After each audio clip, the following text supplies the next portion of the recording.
Super El Niño ప్రభావంతో ఏలూరు జిల్లా వ్యాప్తంగా అధిక ఉష్ణోగ్రతలు నమోదవుతున్నాయి. ఈ ప్రభావంతో రుతుపవనాలు వెనక్కి తగ్గడంతో వర్షపాతం తగ్గుముఖం పట్టింది. జూలై 3వ వారం వచ్చినప్పటికీ కనీసం వరి నారుమడులు కూడా వేయని పరిస్థితి గోదావరి జిల్లాలో కనిపిస్తోంది. కొన్ని ప్రాంతాల్లో అధిక ఉష్ణోగ్రతలు తీవ్రతకు వరి నాట్లు ఎండిపోతున్నాయి. జలాశయాలు, చెరువులు, బోరు బావుల్లో కూడా నీటి మట్టం తగ్గుముఖం పట్టడంతో వ్యవసాయానికి ఈ ఏడాది కష్టకాలమే అంటున్నారు రైతులు. ఇదే అంశంపై మరింత సమాచారం మా ప్రతినిధి సత్య అందిస్తారు.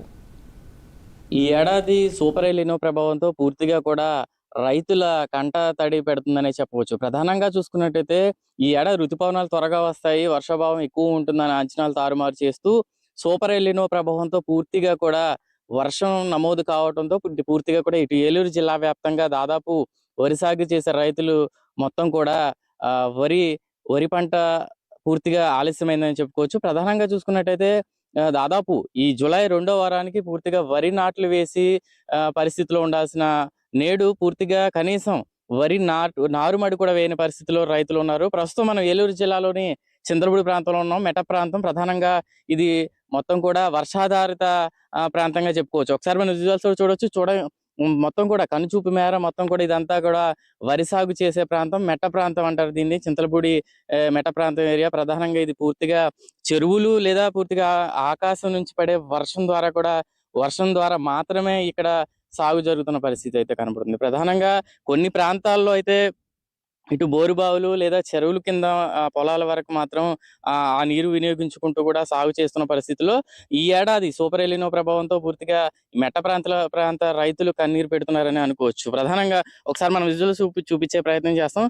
ఇది పూర్తిగా ఒక వరి సాగు చేసే ఒక నారుమడి ప్రాంతం. ఇప్పటికే వర్షపాతం తక్కువగా ఉంటుందని చెప్పి రైతులైతే ఖరేదా అనే విధానం, ఖరేదా అంటే ఇది పూర్తిగా కూడా వరి నారుమడి కాకుండా దుక్కు దున్ని విడిగా విత్తనాలు పూర్తిగా కూడా దుక్కుతో పాటు జల్లే ప్రయత్నం చేస్తారు. దీనివల్ల పూర్తిగా ఇటు కూలీ ఖర్చు తగ్గుతుంది, అదేవిధంగా దిగుబడి ఎక్కువ ఉంటుంది కూడా అని రైతులు అంచనా వేస్తున్న పరిస్థితి. ఒకసారి మనం చూడొచ్చు, ఇప్పటికే రైతులు ఏదైతే ఖరేదా ద్వారా ఈ విత్తనాలు చల్లి వరి నారుమడిని సాగు చేసే దిశగా ముందుకు వెళ్ళిన పరిస్థితిలో ప్రస్తుతం ఈ వర్షాభావం పూర్తిగా వర్షం పాతం ఒక్క చుక్క కూడా ఈ 2వ వారం కూడా నమోదు కాకపోవడంతో పూర్తిగా ఎండిపోయిన పరిస్థితి అయితే వరి నారుమడులు కనిపిస్తున్నాయి. పూర్తిగా ఇంకొకసారి మనం విజువల్స్ చూపించే ప్రయత్నం చేస్తాం.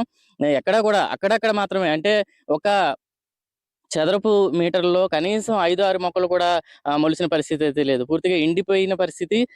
ఈ వరి నారు కూడా అక్కడక్కడ మాత్రమే మొలిసి ఇది కూడా పూర్తిగా ఎండిపోయే పరిస్థితిలో కనిపిస్తుందని ఒకసారి చూసుకోవచ్చు.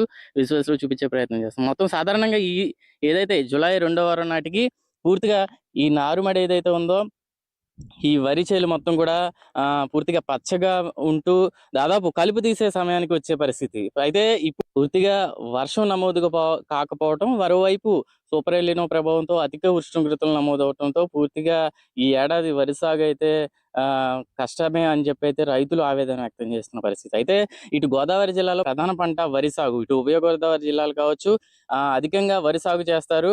ఇక్కడ నుంచి కూడా మనకి వరి అధికంగా ధాన్యం విదేశాలకు ఎక్స్పోర్ట్ అవుతున్న పరిస్థితిలో ఈ నేపథ్యంలో పూర్తిగా ఈ ఏడాది వరి దిగుబడి అయితే తగ్గుతుందని చెప్పుకోవచ్చు. ఇప్పటికీ వర్షం లేకపోవడం, అయితే ప్రత్యామ్నాయ పంటలు వేయడానికి కూడా వర్షం లేకపోవడంతో వేరే పంటలు వేసినా కూడా ఉపయోగం లేదని అయితే రైతులు ఆవేదన వ్యక్తం చేస్తున్న పరిస్థితి అయితే ఉంది. మరోవైపు ఈ సూపర్ ఎలినో ప్రభావం కావచ్చు, ఉష్ణోగ్రతలు అధికంగా నమోదవడంతో బోరు బావులకి సంబంధించి వాటర్ ఏదైతే నీరు కూడా 50% కిందకి వెళ్ళిపోయిన పరిస్థితి ఉందని చెప్పి అయితే ఇటు నిపుణులు చెప్తున్న పరిస్థితి అయితే కనబడుతుంది.